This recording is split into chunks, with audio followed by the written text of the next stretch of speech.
Hello everyone.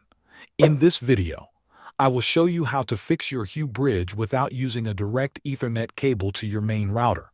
The first option is to use a Wi-Fi range extender or travel router that has an Ethernet port.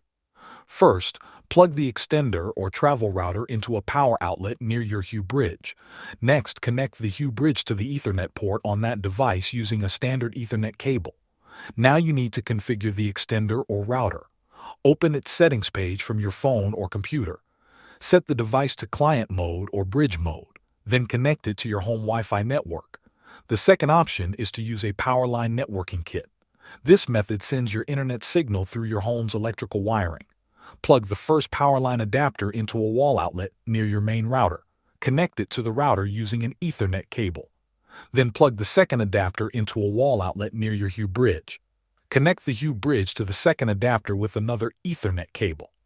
The last option is a temporary setup using a mobile hotspot. Connect a Wi-Fi to Ethernet adapter to your phone's hotspot network. Then, plug your Hue Bridge into that adapter. This is useful for quick setup or updates. Thanks for watching.